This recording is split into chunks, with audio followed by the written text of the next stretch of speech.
Hey friends, it's Megan. I'm doing my 5 and 35. It is day 108. Um, I am home from birth. It's day 8 of Oliver's life.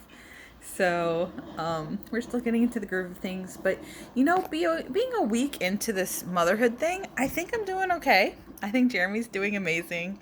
Um, we I don't think I made a video yesterday, so let's backtrack. So yesterday, the night before, it was a rough night. I think it was the typical like newborn parent experience where you're just trying to survive the night.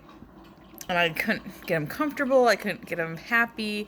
You default to just like trying to breastfeed all the time because that's the only thing that seems to satisfy. But I knew that he didn't need to eat. I mean, they say you can't overfeed a baby, it'll pop off when it's full. This kid like is an aggressive feeder, and so if I offer it to him, he'll probably eat for hours. Which is what we did because I was feeling desperate and I couldn't figure out what he wanted. And then eventually he stopped wanting the boob. He was just so mad and uncomfortable. And I couldn't figure out what it was. Jeremy was thinking maybe I wasn't swaddling him tight enough while I was insisting that the tight swaddles were pissing him off. But I think that the problem was he was cold. And it's hard. It's like I ate broccoli the other night. It was like, is he gassy because I ate broccoli? Is he, like you're just wondering all these unknown factors, and the baby can't tell you. But the night before went so well, and it was me trying to replicate that again that made me realize like, oh, we're using two different swaddles than we were the night before. So I went and got a thicker swaddle for the outer shell, and that was the magic. He was happy and warm again, and it makes sense. He grew inside me for 10 months, and I am quite the volcano of heat, and so he likes it hot. When he falls asleep in just one swaddle instead of two, I'm constantly like, oh my god, is he cold? Is he all right? What's going on? But like right now, oh, that's him sleeping on the couch. He only has one swaddle on, and he's fine. And I can't figure him out. I mean, I know babies change constantly. Sorry, the dog wants attention. Hey, needy baby, come here. Having an infant and a dog that's used to being treated like a baby, it's been, ew, don't bark for me. It's been important for us to make sure the dog is feeling loved. I'm all over in this video. I'm sorry. Yes, you're a very good boy. Little dude's been very sedated. Like, he doesn't know where to put his body. He doesn't... Clearly, he's still himself coughing into the microphone while I do these. But it's just been one of those things where he knows he can't get near the baby or we'll fuss at him because we don't... Not that we think he'll hurt the baby, but we're worried he might cuddle in a weird way or roll the baby over when he needs to be on his back, or like the midwives kept saying like, oh, co-sleeping's okay, and we're like, no, we get it, co-sleeping's okay if you didn't have this weird dog that likes to dishevel blankets, and we want a safe environment and we can't contain the dog. Like, it's bad enough that there's this new being that's taking all the attention away from him, but we need to maintain the bed for the dog. So anyway, yes, I am digressing. I was talking about swaddles a second ago. I guess that's my brain right now. I'm so sorry, you guys. I'm a mess. Anyway, 2 nights ago, Ollie was a terror. The swaddle combo was unlocked where we know what temperature he likes to maintain at this current moment. And so tonight, or last night, I went in with the strategy that we have developed, and it went great. Normally after dinner, Jeremy sends me to bed because the baby's satiated, and I get maybe an hour or two of sleep before he wakes up again. And then from 11 to like 2 a.m., it's kind of my sweet spot where Jeremy's just gone to bed. I have the baby all to myself. I just get to sit on the couch and look at him and, have quality time with him. And then when he goes down, I kind of get some housework done or, just do Megan stuff. and then he'll wake back up and I'll feed him again. And then when he falls back asleep, that second time, that's when I'm like, all right, I'm going to go to sleep. So yeah, we had a great night together. I put him, excuse me, I put him down at 4:30, and I set an alarm for 7:30 because that's kind of been our routine. Like, if the baby falls asleep, we try to make sure we're getting him ready to feed again within 3 hours.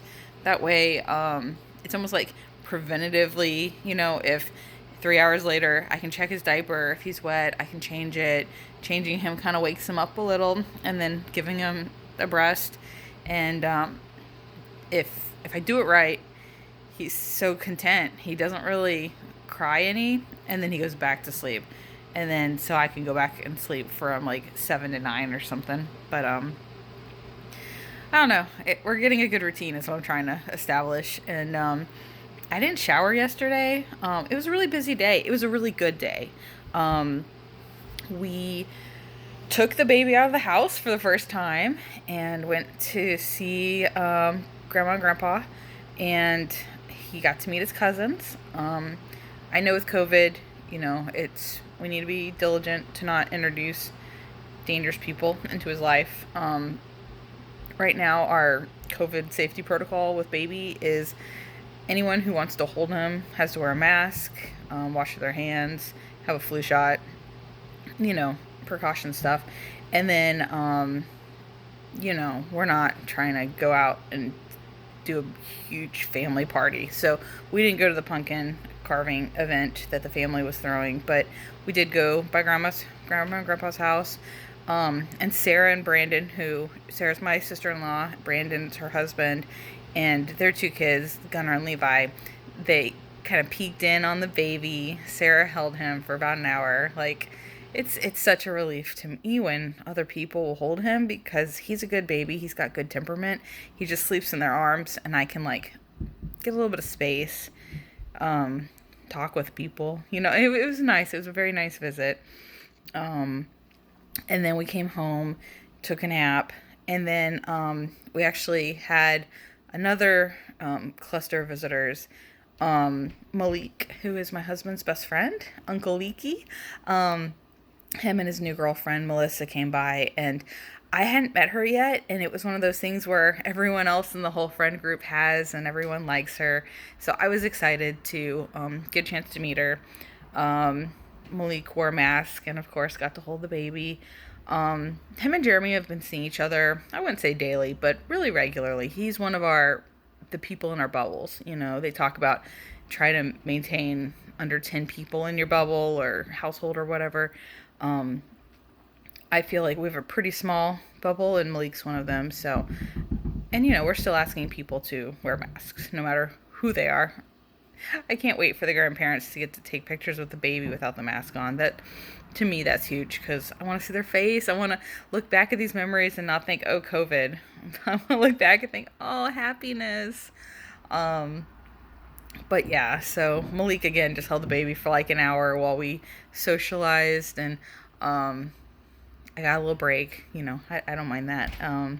But yeah, so last night went well. I think everyone was tuckered out from all the activity, but it went well. Oliver was a good boy all night. We've been watching Queer Eye for, it's not for the straight guy anymore. It's the remake on Netflix. I guess Queer Eye, More Than a Makeover. I know that I should be looking out for the depression and the baby blues and all that. I don't have it, but I do have hormones, and so I've been enjoying these hormones. Literally watch Queer Eye and I just sob from all the stories, and it's so wholesome and it makes me feel good, and I don't have to pay too much attention to it. I was having a really hard time watching Mary Poppins the other day. I really do want to watch it, but it was I tried 4 times. I've watched the first hour, but I keep having to rewind and figure out where I missed plot points and stuff. So I don't know. This is a really long video. Maybe that's how my mind is, wandering around and all. I love you guys. I'll try to make more videos on a daily basis so that these aren't rambling and crazy all over the place, but you're important to me. Thank you for watching these videos. I can't imagine they're very interesting, but for me, I'm really excited that I'm doing this project so that I can look back on it and remember this time, because I am not having another kid. Oliver is my one and done. All right. I love you. Have a wonderful day.